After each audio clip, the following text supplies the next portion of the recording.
Guys आज हम लोग नए मुगल शासक के बारे में बात करेंगे। और आज हमारा मुगल शासक जो होगा शाहजहां होगा। शाहजहां के जीवन के बारे में आज हम बात करने जा रहे हैं। इनके युद्ध के बारे में ही बात करेंगे। तो चलिए शुरू करते हैं। शाहजहां का जो शासन काल है, शाहजहां जो राज करता है वह 1627 ईस्वी से लेकर के 1657 ईस्वी तक जो है राज करता है। 1627 से लेकर के 1657 ईस्वी तक शाहजहां राज करता है। शाहजहां का जो पिता के नाम क्या था, तो जहांगीर था। शाहजहां का जो पिता थे उनका नाम था जहांगीर, और उनके माता का जो नाम था जगत गोसाई या जोधाबाई के नाम से भी जाना जाता था। तो शाहजहां जहांगीर और जगत गोसाई का पुत्र था। जो जहां शाहजहां थे वह जहांगीर और जगत गोसाई, जहांगीर उनके पिता के नाम और जगत गोसाई उनके माता का नाम था, का पुत्र था। इसका जन्म 5 जनवरी 1592 ईस्वी को 5 जनवरी 1592 ईस्वी को लाहौर में होता है।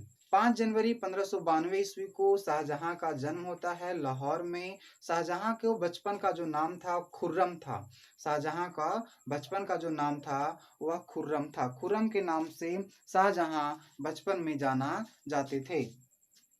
इनका विवाह जो होता है 1612 ईस्वी में। 1612 ईस्वी में खुर्रम का विवाह आसफ खां की पुत्री से, जिसका नाम था अर्जुमंद बानो बेगम, अर्जुमंद बानो बेगम से जो है करा दिया जाता है जो है। और जिस उसी अर्जुमंद बानो बेगम आगे जाकर के मुमताज महल के नाम से प्रसिद्ध होती हैं, और जिनके कब्र पर ताजमहल का निर्माण शाहजहां करवाता है।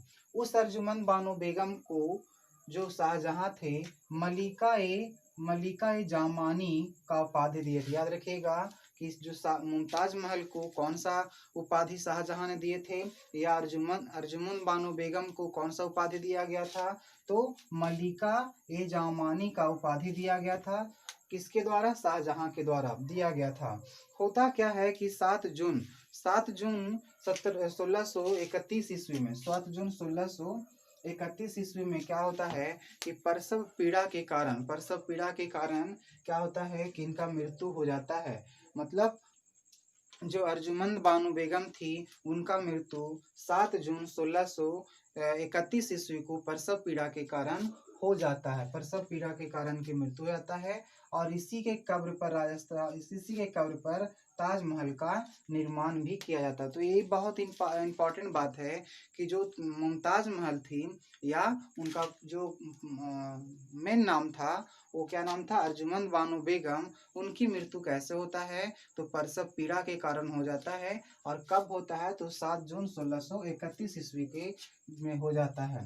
प्रसव पीड़ा के कारण जब उनका मृत्यु हो जाता है तो उन्हीं के कब्रिस्तान पर, उन्हीं के कब्र पे क्या होता है कि ताजमहल का निर्माण करवाया जाता है। उन्हीं के कब्र पर ताजमहल का निर्माण करवाया जाता है। 4 फरवरी 1628 ईस्वी को 4 फरवरी 1628 ईस्वी को शाहजहां आगरा में अबूल, याद रखिएगा कि 4 फरवरी 1628 को, बहुत इंपॉर्टेंट है, जो 4 फरवरी 1628 को शाहजहां आगरा में अबुल मुजफ्फर शहाबुद्दीन मोहम्मद साहिब किरण ए सानी की उपाधि प्राप्त कर सिंहासन पे बैठते हैं। तो शाहजहां सिंहासन पे कब बैठते हैं, तो 4 फरवरी 1628 को बैठते हैं। 4 फरवरी 1628 को शाहजहां आगरा में बैठते हैं। और कौन सा उपाधि प्राप्त करते हैं, तो जो उपाधि होता है वो उपाधि यह होता है अबुल मुजफ्फर शहाबुद्दीन मोहम्मद साहेब किरण सानी। अबुल मोहम्मद के किरण अबुल मुजफ्फर शहाबुद्दीन मोहम्मद साहिब किरण सानी की उपाधि से वो नवाजे जाते हैं। और 4 फरवरी 1628 ईस्वी को गद्दी पे, राज सिंहासन पे बैठते हैं। शाहजहां ने आसम खां कौन थे? आसम खां जिनकी पुत्री मुमताज महल थी, अर्थात शाहजहां के ससुर। शाहजहां के जो ससुर अर्थात आसफ खां को वजीर के पद एवं महावत खां को खान ए खाना की उपाधि प्रदान किया गया था। तो ये बहुत इंपॉर्टेंट है। आसफ खां को जो है वजीर के पद पर, आसम खां को वजीर के पद पर, और महावत खां को, जो महावत खान थे, महावत खां को महावत खां को खान ए खाना की उपाधि प्रदान किया गया था।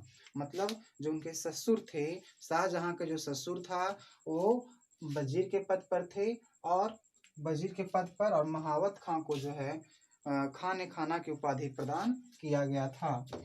इसने नूरजहां इसने नूरजहां को 2 लाख रुपए प्रति वर्ष की पेंशन देकर लाहौर जाने दिया, जहां 1645 ईस्वी में मृत्यु हो गई। देखिए नूरजहां क्या थे, नूरजहां आसफ खां के भाई थे। आसफ खां के भाई थे नूरजहां। आसम खां के जो भाई थे वह नूरजहां थे।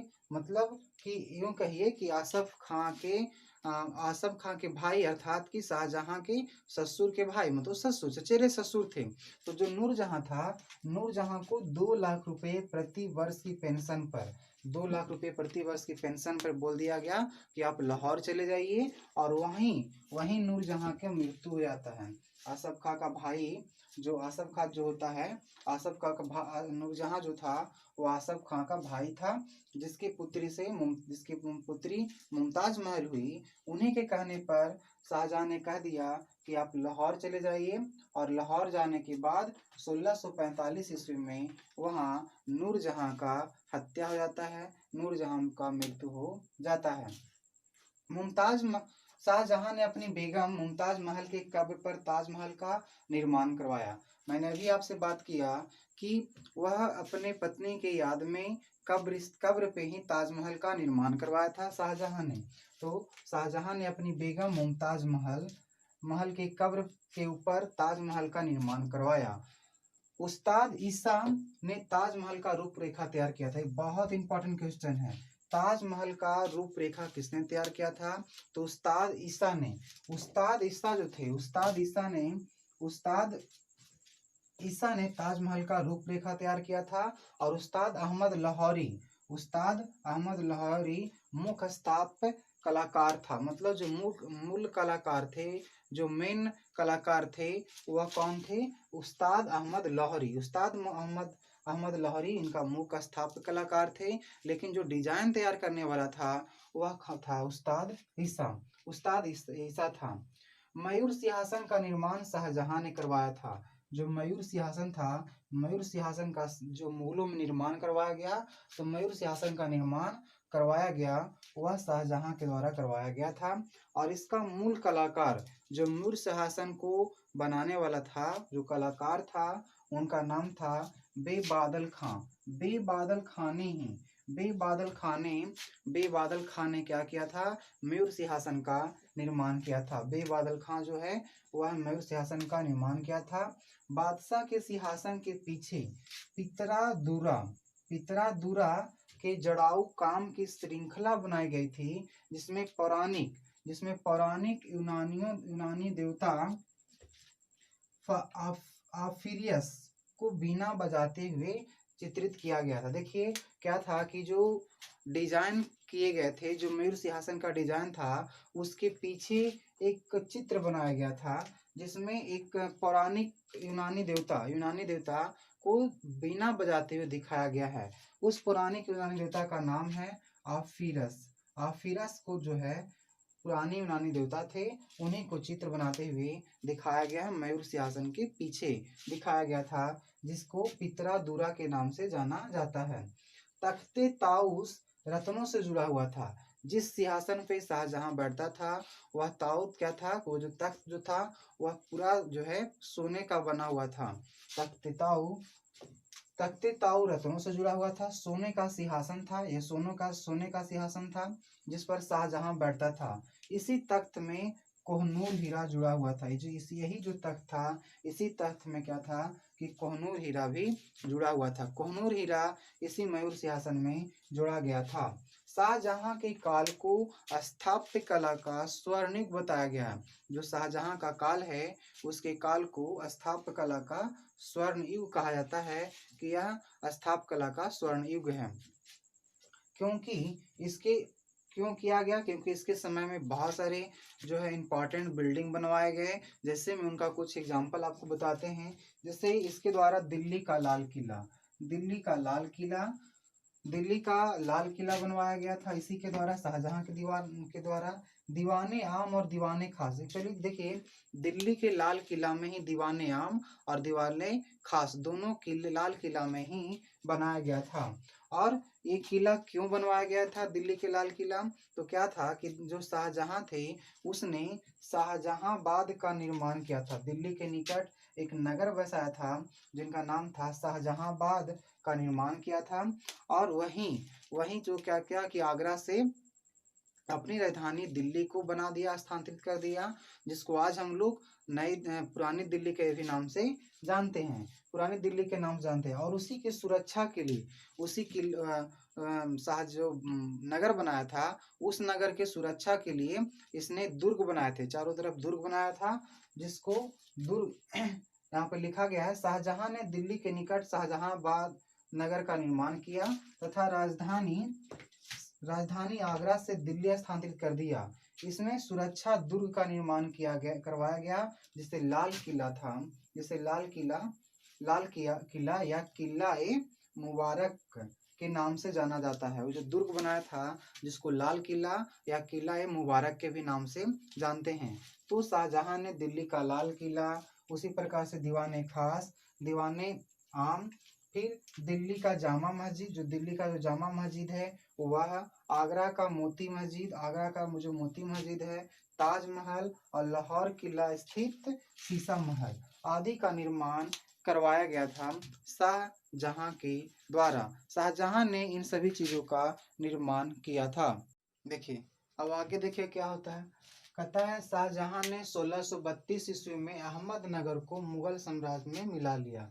क्या होता है कि जो अहमदनगर होता है तो अहमदनगर को क्या करता है कि शाहजहां, ये बहुत इंपॉर्टेंट क्वेश्चन है अगर कभी आए कि अहमदनगर को शाहजहां ने कब मिला लिया, तो अहमदनगर को शाहजहां ने 1632 ईस्वी में मिलाया था। अहमदनगर को शाहजहां ने 1632 ईस्वी में मुगल साम्राज्य में मिला लिया और 1638 ईस्वी में 6 साल के बाद आगरा से राजधानी जो है वह दिल्ली बनाया।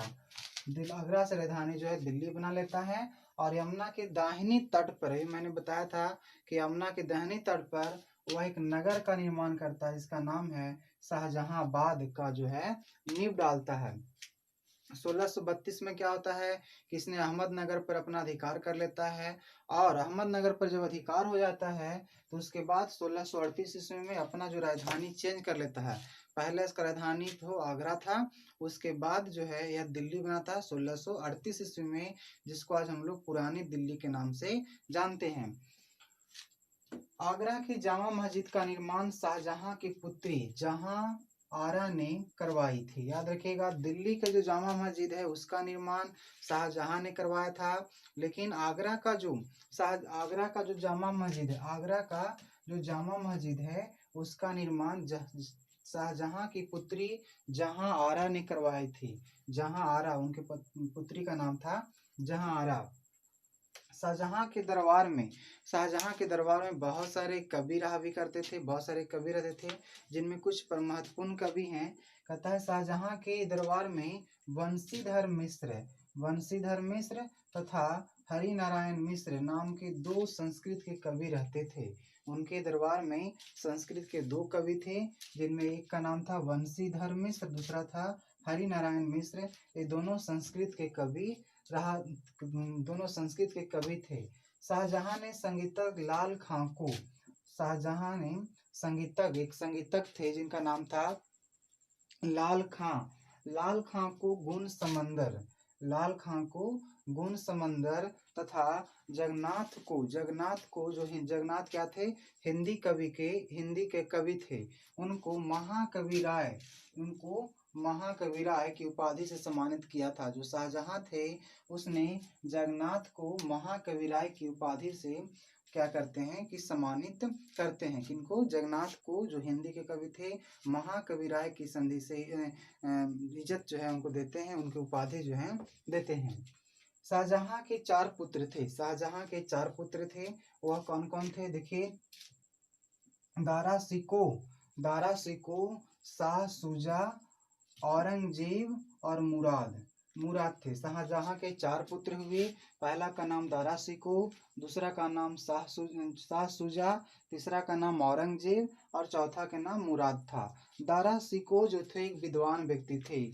दारा शिको एक बहुत विद्वान व्यक्ति थे। दारा शिको एक विद्वान व्यक्ति थे जिसने भागवत गीता, योगविष्ट उपनिषद एवं रामायण को हिंदी से फारसी में अनुवाद किया। रामायण को फारसी भाषा में दारा शिको जो थे एक विद्वान व्यक्ति थे। उन्होंने क्या किया कि रामायण को, महाभारत को फारसी भाषा में अनुवाद किया है। फारसी भाषा में अनुवाद किया है। और ये जो दारा शिको थे वह कादरी सिलसिले के मुल्ला बदखासी का शिष्य थे। याद रखिएगा एक इनका शिष्य थे। तो कादरी सिलसिले के मुल्ला बदखासी का शिष्य थे, चेला थे किसके? मुल्ला बदखासी का। जो मुल्ला बदखासी जो था वह दारा शिको का टीचर हुए। शाहजहां ने दिल्ली में कॉलेज का निर्माण करवाया एवं दारुल बाका नामक कॉलेज की मरम्मत करवाया था। देखिए शाहजहां जो थे उसने कॉलेज का निर्माण दिल्ली में करवाया और एक दारुल बक्का नामक जो कॉलेज था उसकी मरम्मत भी इसने करवाया था। शाह बुलंद इकबाल के जो नाम से कौन जाना जाता है? तो दारा शिको का एक नाम और है जिसका नाम है शाह बुलंद इकबाल। शाह बुलंद इकबाल के नाम से, किंग ऑफ लॉफ्टी फॉर्चून के नाम से कौन जाना जाता है? तो दारा शिको को जाना जाता है। 1636 से 1637 ईस्वी में 1636 से 1637 ईस्वी में शाहजहां ने सिजदा प्रथा को समाप्त कर दिया और उसके स्थान पर जाहर तस्लीम प्रथा जो है चलाया था। याद रखिएगा कि जो सिजदा प्रथा कब समाप्त किया और उसके समाप्त करने के बाद कौन से प्रथा लाए? तो 1636 से 37 के बीच में सिजदा प्रथा को समाप्त कर दिया और उसके स्थान पर जहार तहसील नाम का प्रथा जो है उसने शुरू किया था। साथ ही साथ क्या था कि जो हिंदुओं पे जो तीर्थ यात्रा कर था उसका शुरुआत इसने फिर से कर दिया था। हिंदुओं पर जो तीर्थ यात्रा कर लगते थे उसका शुरुआत इसने फिर से कर दिया। हिंदुओं पर तीर्थ यात्रा कर पुनः लगा दिया गया, किंतु काशी के